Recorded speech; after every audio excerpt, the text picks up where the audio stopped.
Hi, I'm Kristen McConnell. I'm the one that's been promising you how to, the video on how to make my glider treats. These are not the yogurt ones. So here's the materials you are going to need. First off, these are the candy wafers that I use. Make sure that they say vanilla.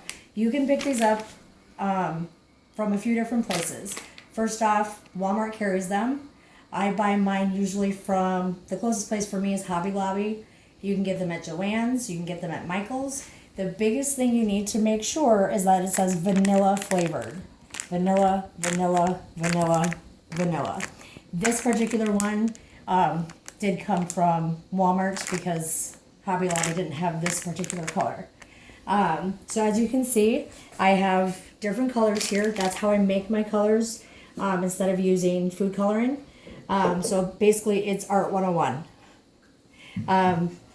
I've got my baking sheet with wax paper, a small spatula.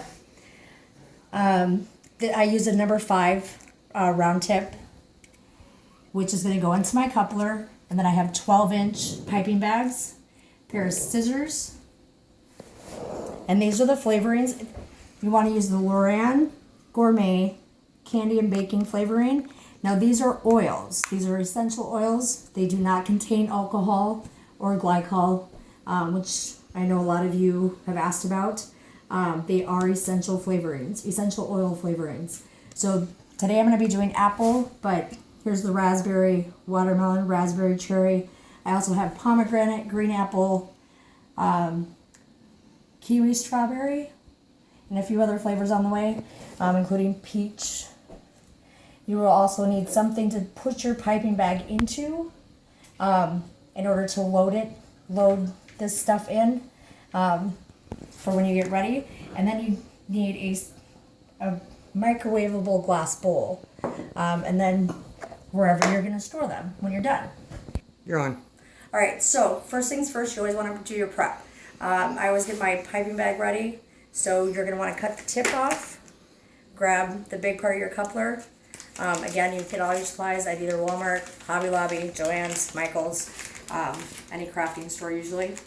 Cut the tip off, squeeze your coupler in there until it's about here, which is perfect. Grab your tip, put the other end, and screw it on there until it's nice and tight. So you got that. You're on. Okay, so you're just going to put it in whatever you got, glass works, anything that you can basically put this in, and then you're going to fold it over. Because you need to be able to put your candy melts in here after they're melted. Very simple. That's what the spatula is for. Makes that even easier. Alright, so since we're doing apple, and I do have green apple coming, I'm going to go for a light green. So I did 18 of the green chips and 4 of the white chips. What you're going to do is, if you follow the directions on the back of the bags, it tells you 30 seconds at a time.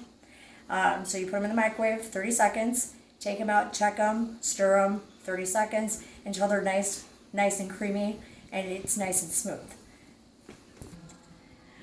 Okay, so we're done melting our melts, and this is what it should look like, nice and smooth. I did end up adding one more white chip to it because I don't like the color. It was like really, really minty, so that wasn't the color I was going for. Now I'm going to use, I have these half cc syringes. You can see the name of it.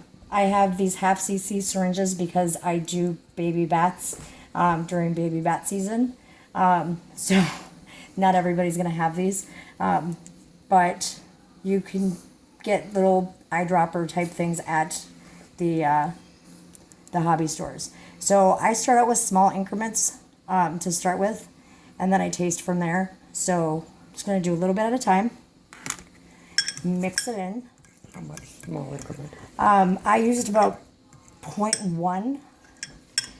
So I went to right there. Probably can't even see it. Move it over towards you. Towards me? Yeah, I need the light. Oh, sorry. There you go. Got it. Okay.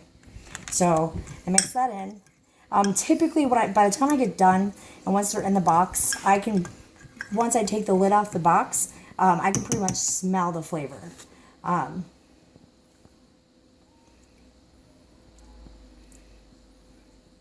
of course, because I touched the syringe, I can taste it really strong with that.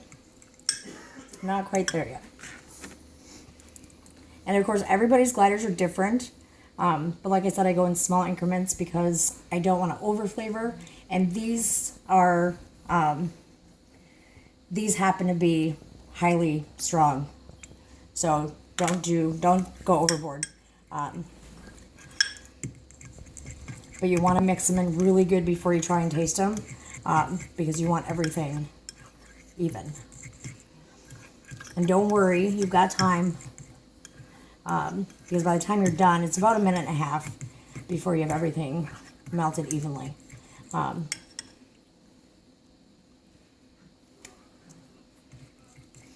these LorAnn oils, they're true to form. So by the time you get done, it's actually going to taste like what it says on the bottle.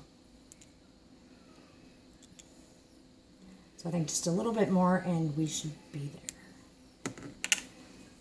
Now I have 7 gliders. I am doing just half a batch of what I usually do. So those little boxes that you saw that were full, this is only going to do about a half of one of those boxes.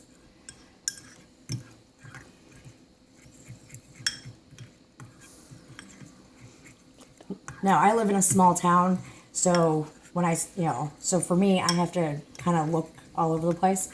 I live about an hour south of St. Louis, so I actually have to go up to St. Louis to find more flavors. So yeah, I kind of have to look around. Okay, so you take your spatula. Now I just happen to have, because I do a lot of baking and cooking, so I happen to have this smaller spatula. Like I said, this is only about a half a batch for me.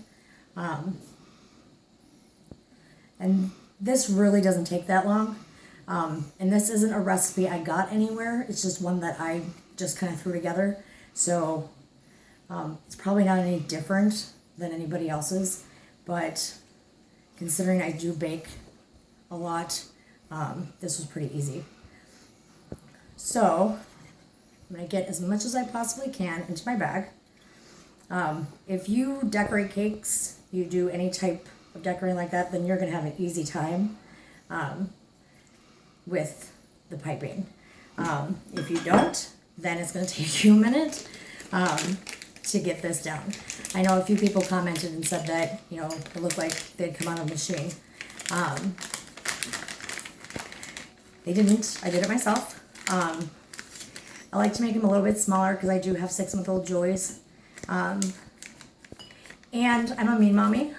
My gliders are only allowed 3 treats per night.